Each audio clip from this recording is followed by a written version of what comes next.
Hello, folks. Welcome to this short video lecture. I'll keep it short and to the point. But I want to give you an introduction. I'll call it the culture of college, but just some things you might find helpful during the first week of classes, especially, if this is your first time in college or first time back in school for a while. A couple of heads up things. So I'm not going to waste too much time. I'll get right into it. First of all, to me, the most important thing you need to walk away with from this course is three simple things. These are the three things, as simple as they are. They're the most common problems students have. They're the most common obstacles students face, to succeeding in college. So if you can remember these three things and if you can do them, I think things are going to work out pretty well for you. Unfortunately, they can be easier said than done. So three things, pretty simple. Go to class. At Trocare, we have a mandatory attendance policy. There's a reason why they have that. It's because all the research shows students who don't attend class don't pass, period. Simple, not hard. Students who do go to class generally fare a whole lot better. We're dealing with this whole pandemic. Virtual classes, online learning. And so this semester it might be a little bit different. What does it mean to attend class? Could mean turning in assignments. It could mean hopping on Zoom. And it could mean going to class. Whatever it means, you've got to go to class. If you don't go to class, you're not going to pass. It's pretty simple. Number two, do the work, do it on time. In college, unlike many high schools, professors aren't going to excuse you from anything. In my classes, I primarily teach writing. In my writing classes, I never excuse anyone from any assignment for any reason. Even if someone has a life crisis and they get an incomplete, they're still required to do all the work from the course in order to get credit from the course. Do the work on time. Many professors aren't going to accept late work at all. Most are going to at least penalize you for late work. And another thing about the reason why they do this is this. If you're not keeping up with the work, you're going to get buried. You're going to get buried real fast, and you're not going to be able to catch up. So do the work, do it on time. Number three, use the resources available to you, especially if you need them. And so in college, you're the one in the driver's seat. If you're having difficulty, it's your responsibility to figure out what you need to do to get on track, to succeed. Usually people are not going to reach out to you. You've got to reach out to them. And so when you go to office hours, you've got the Palisado Learning Center, you've got academic coaches, you've got your advisor, you've got your classmates. There are resources available to you all over the place. Trocare is a small college. People like it because, it's not hard to find these resources. It's a small community. Where there are a lot of resources available to you. So especially if you're having trouble, it's your responsibility to reach out and find the resources that you need to succeed. Okay, and so I'm going to go through some other details. Some of it might be somewhat self-evident. Some of it might be new, but I'm going to go through it quick. So study the syllabus. If you haven't figured this out already, you're going to figure it out real quick. All the information, that you need to know on the first day is in the syllabus, and professors are going to assume that you know that it's your job to read it and know it. Some of them are going to check on you. Many of them, especially in upper level classes, are not going to check on you. They're just going to expect you to know it and start following it beginning on day one. So you've got to get that syllabus, and you really have to read it carefully. You can't just skim through it. Create a schedule, time management. I just read our discussion forum for the icebreaker, and I know you guys have a lot of responsibility, and so my applause goes out to you for all the things you take on. But that means you've got to be really conscious, and you've got to be really intentional about how you manage your time. And we're going to talk about this. You're really going to have to break down your schedule day by day, week by week, and try to find those minutes, those hours to get that work done. And we're going to do a whole assignment, a whole unit on that. Campus technology, never been more important than this semester. But even in normal semesters, it's crucial that you've got your Moodle logins, you've got your email logins, you've got to use your Trocare issued email account. You can't function in college without these things nowadays. So make sure that you've got that, and the help desk is there to help you out with any problems. And you've got to check your email often, especially this semester. So I said you got to show up, you've got to attend, you've got to, arrive on time. Arriving late every day is not something that's going to fly in college. People are going to get really grumpy really fast if you don't show up. Passing is not possible. As I said, complete all assignments on time. I kind of already said this already, but college professors aren't going to excuse you from any work. They're going to expect you to do all the work because all the work is there for a reason. It's there to help you learn what you need to learn, to get credit for the course. So it all has to be done, and you want to get it done on time because there's very little opportunity for makeup work in college. It's not the type of thing where you can blow it off for 2 months and then step back in and fix everything. It's too late at that point. You've got to get it done on time. Participate.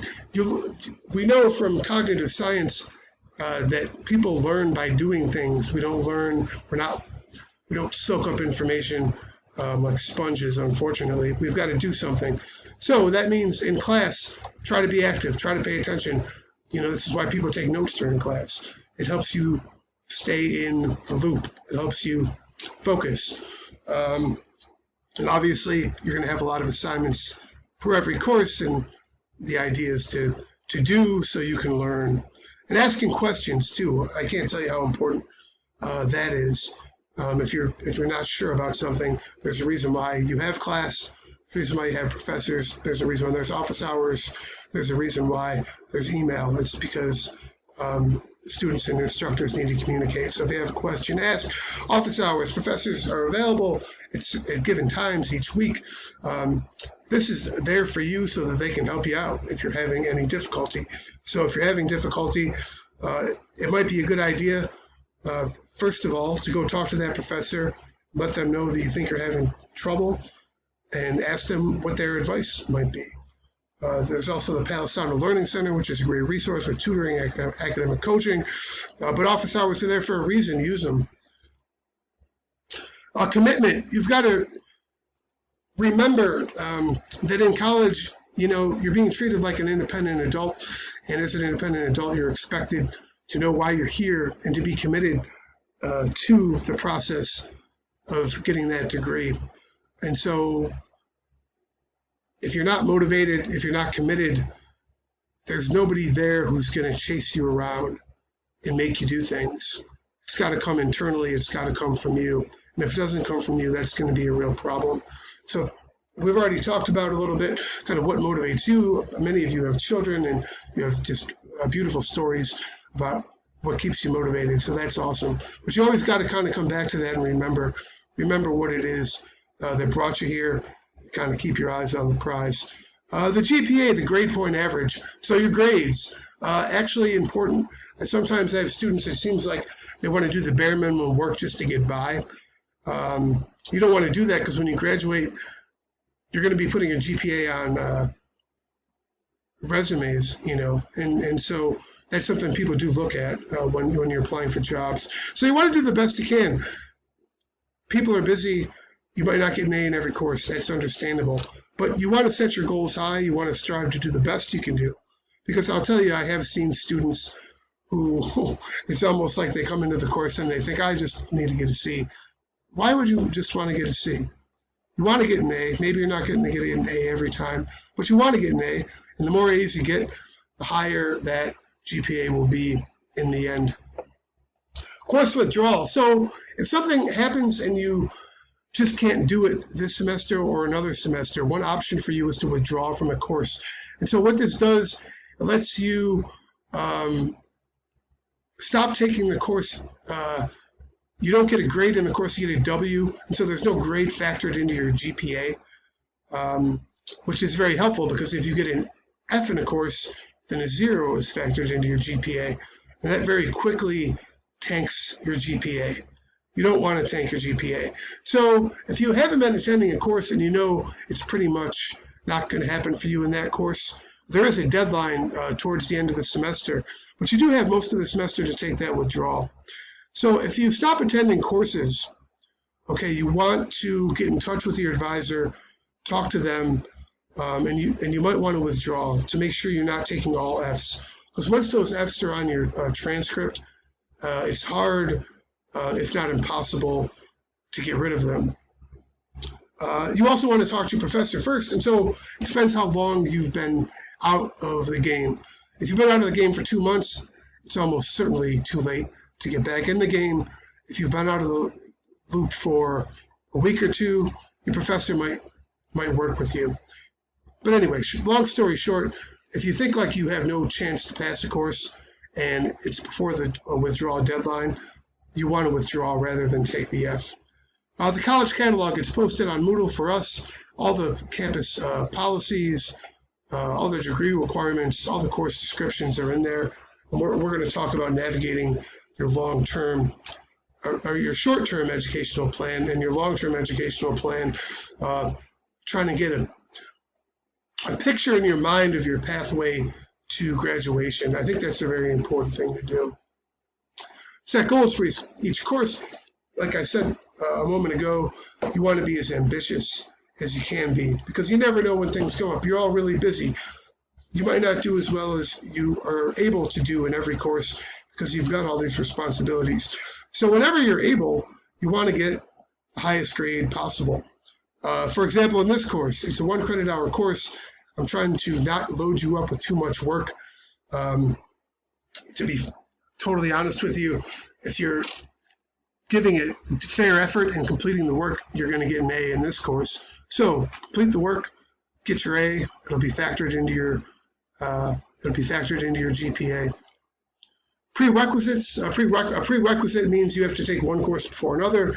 This is kind of an advisement issue. You talk to advisors about this thing every time you are registering for courses every semester. So that's something to be aware of. Gen Ed requirements, kind of same idea. Each program, you have certain Gen Ed requirements you've got to take. These are things that are discussed with your advisor, but you want to be aware of those because you want to get those out of the way early on.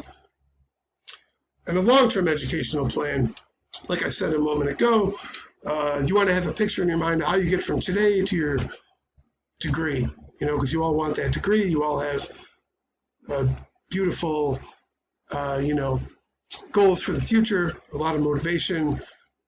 It's going to help you out a lot if you can have a clear picture in your head of how you're going to get from here to there.